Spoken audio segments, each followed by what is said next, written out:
Welcome to TXOGA Talks, where energy meets insight. The purpose of this podcast is to provide you with a candid conversation about our energy needs, our energy security, and your energy future. Texas oil and natural gas have made our nation the world's energy leader, constantly innovating and investing to fuel the economy, protect the environment, and power the world. This industry is fast-paced, high-tech, and essential to improving modern life. And we're here to talk about it. You're listening to TXOGA Talks, where energy meets insight. Welcome back to another edition of TXOGA Talks, a podcast brought to you by the Texas Oil and Gas Association. I'm Todd Staples, your host. I serve as president of TXOGA, as we call the Texas Oil and Gas Association. We're delighted to have candid conversations about our energy needs, our energy future, and what direction we're going as a state and a nation in making certain that we have affordable, reliable energy sources. Today, we bring to you a special edition. There is a world in conflict that is impacting our energy supplies globally. We have an expert with us today, Dr. Dean Foreman. Dean is the chief economist at the Texas Oil and Gas Association, a graduate of the University of Florida. We talk about that every time the Aggies and the play Florida, so that's always fun. Dean, it's good to be with you today. Thanks so much, Todd. Great to be here. Dean, I would never have imagined that we needed to be tracking Whiteman Air Force Base, located just southeast of Kansas City, Missouri, where we had B-2 bombers take off, fly for about 18 hours to deliver strategic strikes on Iranian nuclear facilities. President Trump ordered this to occur. Our military carried it out flawlessly. And I'm just thankful for the United States military. I appreciate President Trump and his administration's leadership, and glad that our flyers made it back home safely. Absolutely. And this is one of those moments where the geopolitics, they aren't background noise. They're really the headline and the things that we ought to be focused on right now. Well, when we see the fight and the war going on between Israel and Iran, and we see the role that the United States has played, there's been a lot of media speculation about what's going to happen to the price of oil. And so I thought today it'd be good to just do a big overview, zoom out a little bit, look at what the influences and the factors are that we're experiencing today globally, the role that Texas and America plays. But before we get into all that fun stuff, I think our consumers want to know what's going to happen to the price of gasoline at the pump that they're paying. Fortunately, we do not engage in price forecasting here at TXOGA. But I think from your perspective, listeners would want to know what comprises the price of a gallon of gasoline at the pump that they're paying. How is that influenced? What are the factors that go into pricing gasoline? Can you just give us an overview of what that looks like? For sure. I mean, if we look at the Energy Information Administration, every month they track the main components and what they're contributing to the retail price per gallon of gasoline. You can find this gasoline and fuels update on their main page. It would show in the most recent data that just under half of the price at the pump is wholly crude oil. So crude oil is your number one input. It's the main cost driver in making gasoline, diesel, and other motor fuels. Hence, when we look at the prices over time, they've historically moved in tandem. We don't see a disconnect for any length of time. There can be some mild timing and regional differences, of course, but on average to the date, we've been looking at about $3.22 per gallon, um, nationwide, and about 2.85 per gallon in Texas for regular gasoline. So Texans benefit substantially by being in Texas. We have world-class refining facilities. We have expansive pipeline infrastructure. Of course, we've got prolific basins that are producing oil and gas. And so while Texas and America may not be isolated from world events, we're insulated to some extent of feeling the pressures of the movements of the prices that are experienced globally. And I think it's also important when you talked about um, prices move in tandem. It's not a one for one because oil is not the only factor that goes into pricing gasoline, moving it to market. Taxes are a big price of gasoline and fuels as well, so that's always a component. but it's interesting to note that that oil is about half of that currently. Thank you for sharing that with us. Dean, as we look at the world, American leadership is essential. I've often said that energy security is linked with national security. I think we see that um, highlighted in today's circumstances. We know that President Trump announced a ceasefire between Israel and Iran. We hope Israel and Iran complies and sees the value in that. I think that America can have peace through strength, but we certainly have to demonstrate that strength from time to time. And our nation's military just did that. Um, I want us to look a little bit here this morning about the global hotspots that are influencing what's going on today. Why we saw a little uptick in the price of oil, and now we see the oil price retreating a little bit. And so, as we get started here this morning, let's look at the top geopolitical flashpoints in energy right now and how they intersect with Texas. Why don't you walk us through those, please? I mean, the first and the obvious one, and it's not done yet, is this conflict or war between Israel and Iran. And it's interesting, if we're comparing back to September 2019, when Yemen Houthi missiles attacked a refinery complex in Abqaiq, Saudi Arabia, we've seen more price response with no physical impact on oil markets recently, just in the last couple of weeks, than what we saw back then when 4.5 million barrels per day, 4.5% of the market at the time, was literally taken offline. And don't get me wrong, OPEC and the Saudis in particular reassured markets and used inventories, and within 3 weeks the prices were at or lower than where they started. Today, we've it really underscores the importance of perceptions of markets and the way price formation works on a global basis. So, with that said, we need to see where this continues to go. As you said, if it de-escalates, if it's compartmentalized, that's certainly the way the market seems to see it today. Mining or impeding the Strait of Hormuz is the primary risk. If this were to spin out of control, further involvement from Russia or North Korea would be another. And broadly, when we start looking at before the last couple of weeks, people were really focused on, well, what's happening with Russia and Ukraine? Well, Europe's still trying to shift off of Russian natural gas. Last year it was around 11% of their supply. It's just under 10 currently. That continues, but if there's resolution or if Russia-Ukraine escalates, that affects global gas markets as well. And then it's not making the headlines because other things have taken its place. But we've got China in the South China Sea, we've got China, Taiwan. We have North Korea itself, which issued a statement this weekend saying they'd be perfectly happy to supply nuclear weapons to Iran to, quote, keep the peace. So we need to see, what provocation will North Korea do to try to get more attention in this environment.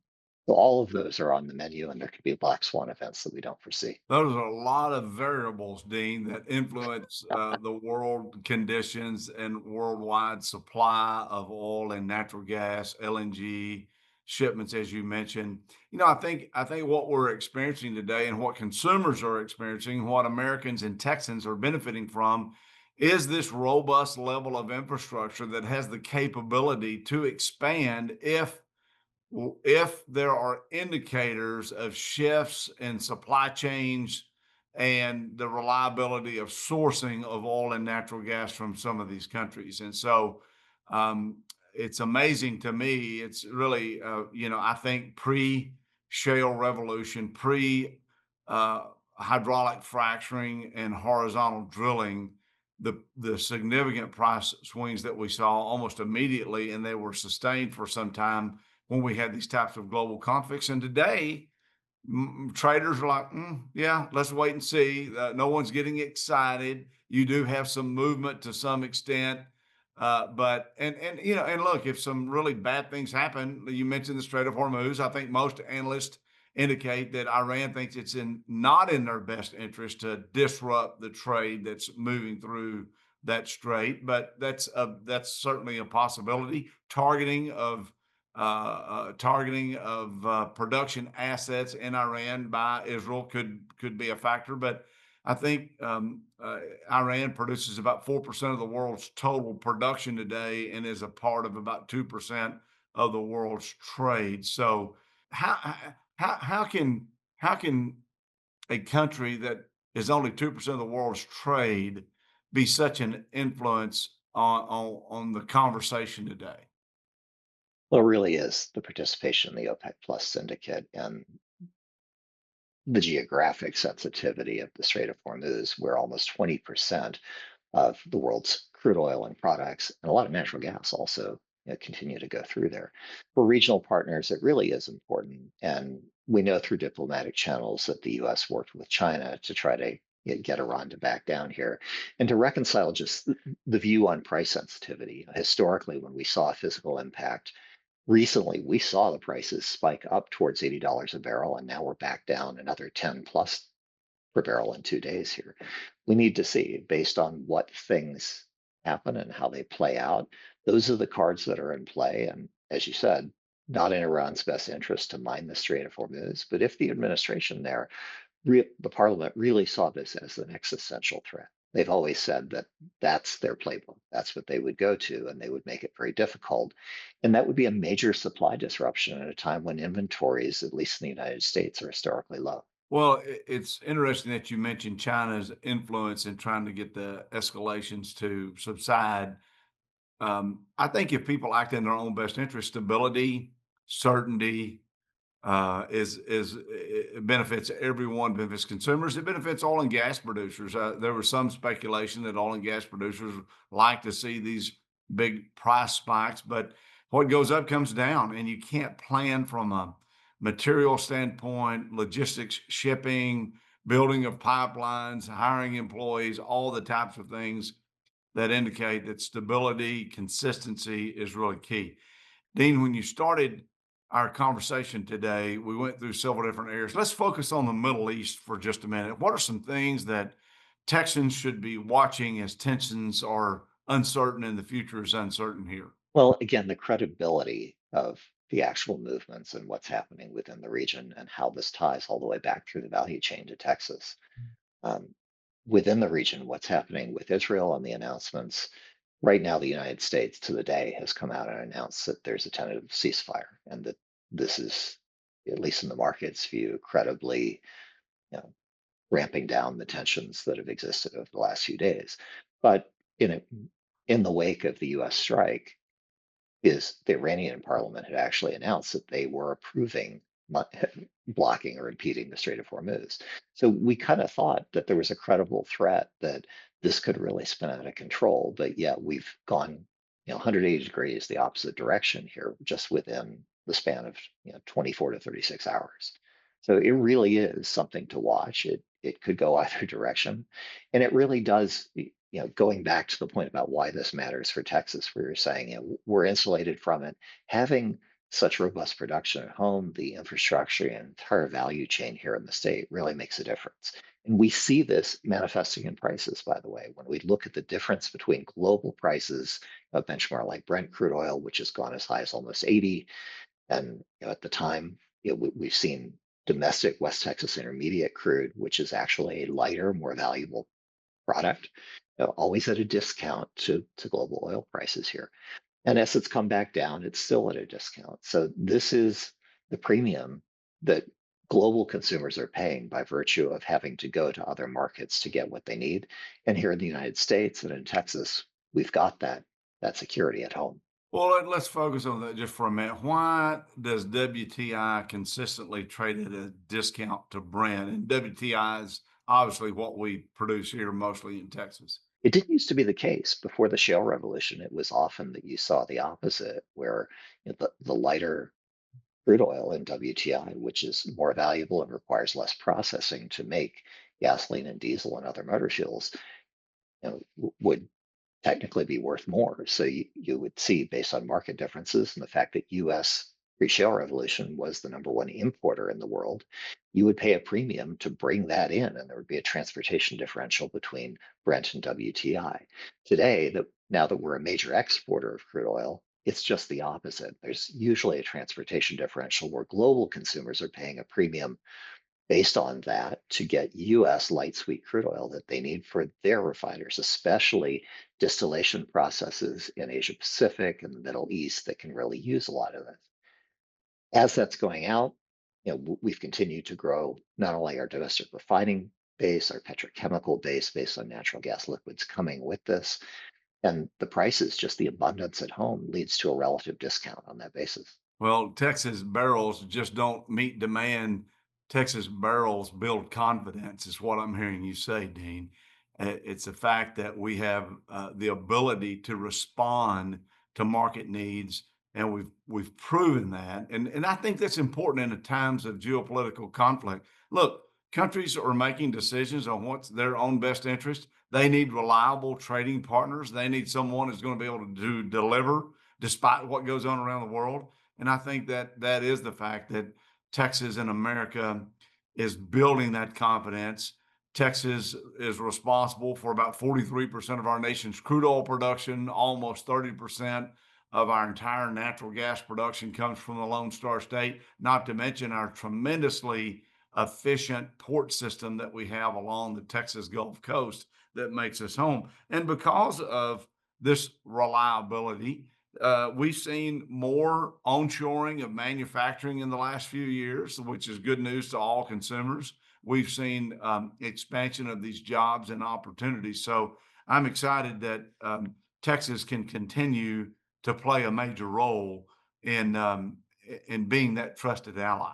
Well, Dean, you've discussed a wide range of potential outcomes. We've covered the Middle East pretty well and the uncertainties and the different scenarios that could come in play. You mentioned also at the beginning that I wanted to circle back to about let's not forget about Russia and Ukraine, and let's not forget about natural gas and the ability to make certain that natural gas needs are met globally.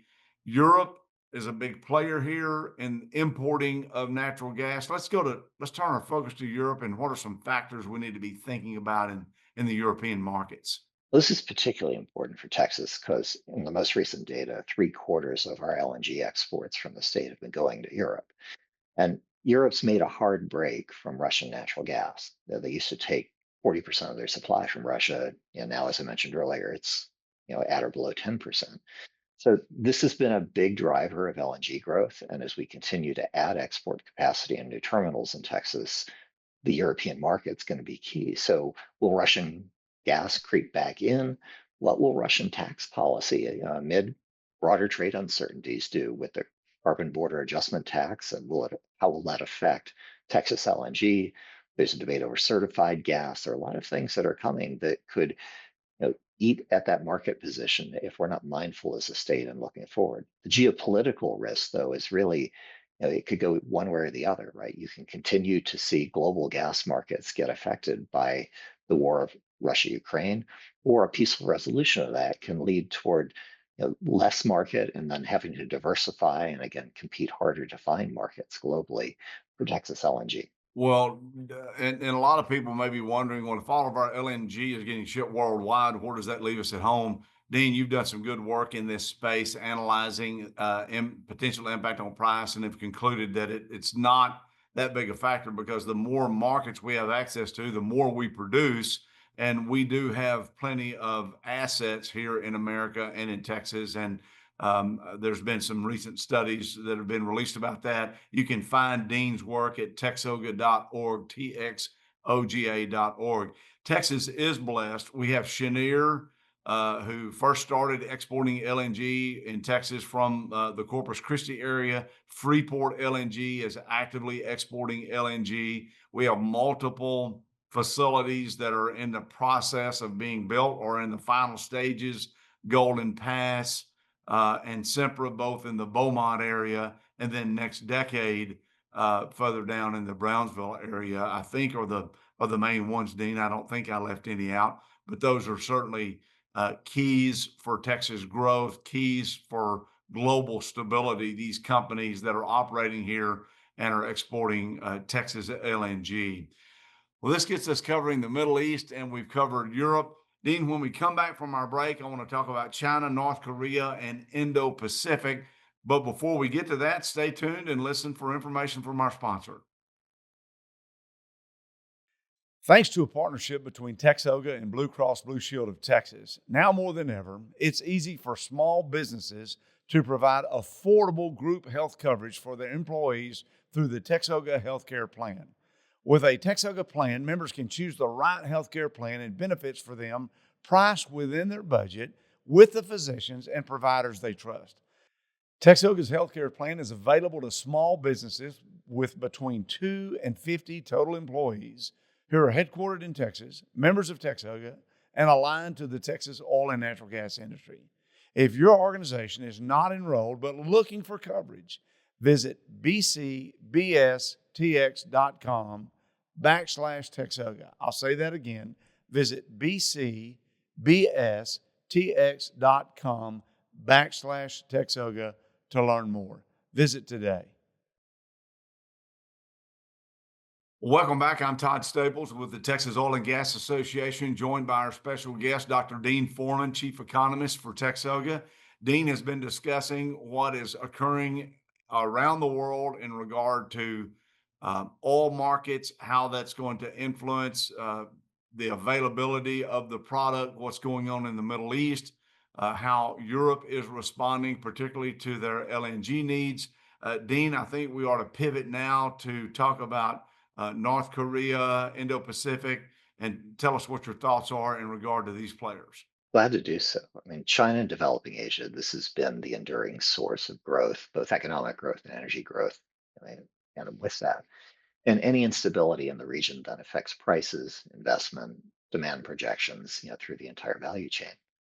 When we look at China, they've established a really strong presence in the South China Sea. They've militarily moved in, and if the old adage is possession's 90% of the law, they basically got it, right? And there have been things in the headlines that aren't making the front page headlines, but tensions with the Philippines, nobody's really seriously challenged them at this point. And if tensions were to flare and trade routes could be disrupted, Straits of Malacca, um, energy markets could be destabilized by that. As for North Korea, as we were discussing earlier, history suggests that they're going to seek attention when other crises are brewing, missile tests, nuclear saber rattling, as we saw in the headlines the last couple of days.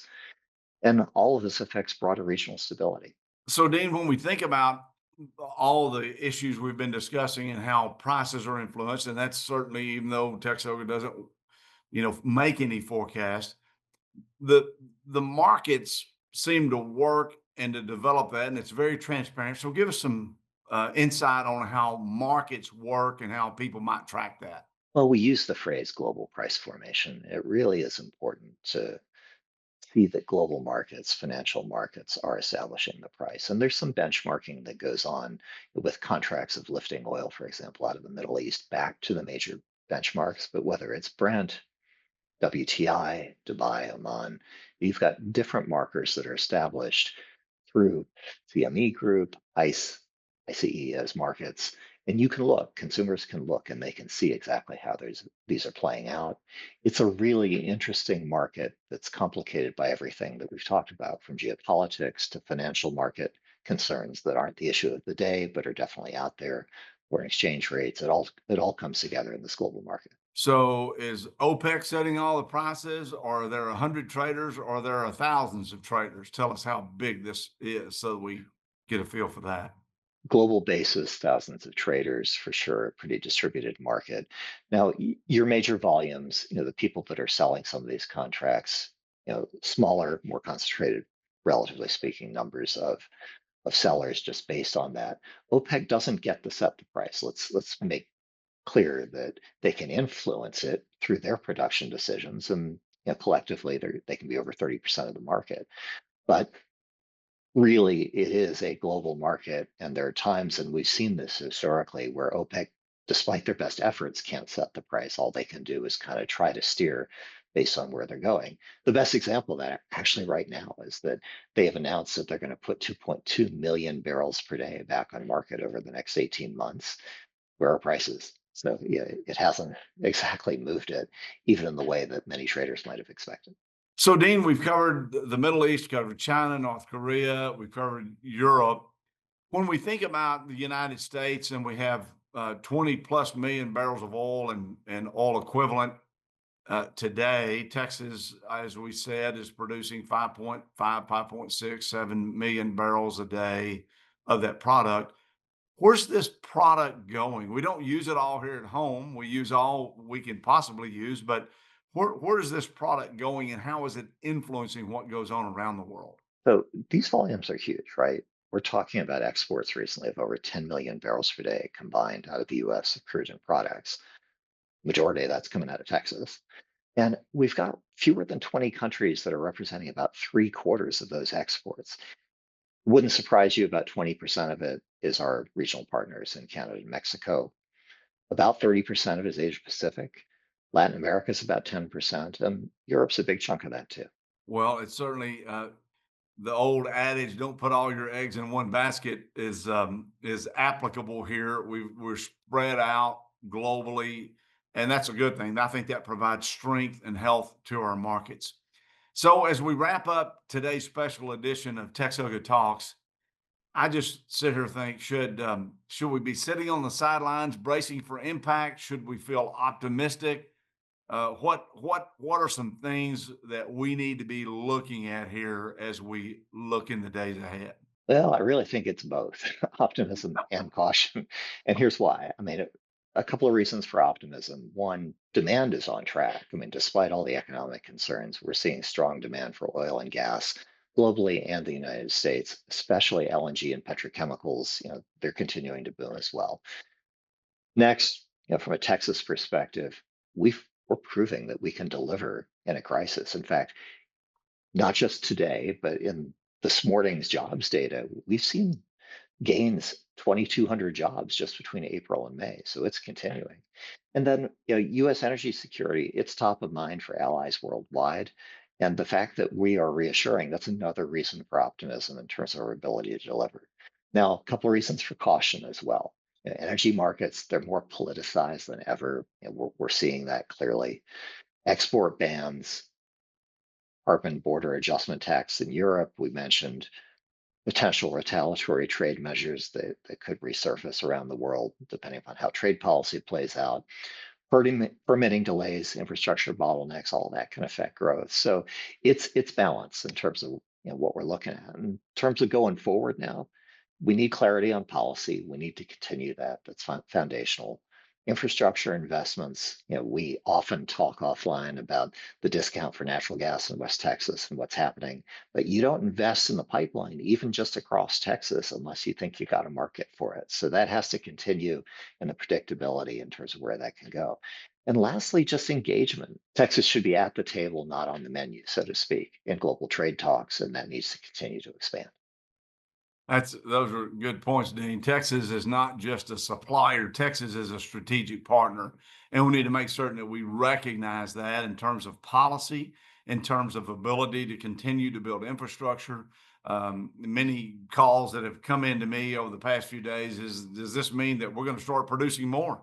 And the answer is maybe. And it depends, like you said, on long-term signals and how these supply chain is delivered, how it might be impacted, and what the long-term needs of our trading partners are. So I'm excited that Texas is a player in what's going on in the Persian Gulf. Texas is a player in what's going on in Midland. Texas is a player in meeting needs nationally, but also globally as well.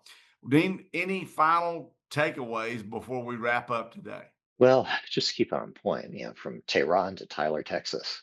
We really need to look at geopolitics and not put it completely in the background. It's not just background noise. It's really critical in shaping some of the prices and the investments and the uncertainty that goes forward.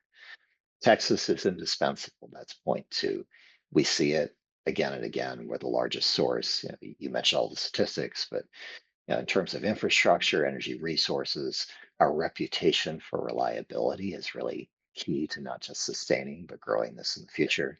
And staying ahead of this means we've got to produce more, we've got to engage proactively, and we've got to continue to build and maintain that competitive edge in terms of the volume, the quality, and the pricing. I think a lot of key points there, reliability, making certain that trading partners understand we're here for the long term. We're here to deliver. We're here to do our part is certainly a good message that we can end up with today. Ladies and gentlemen, we've been listening to Dr. Dean Foreman, Chief Economist for TXOGA on TXOGA Talks, where energy meets insight. We hope you'll join us again soon.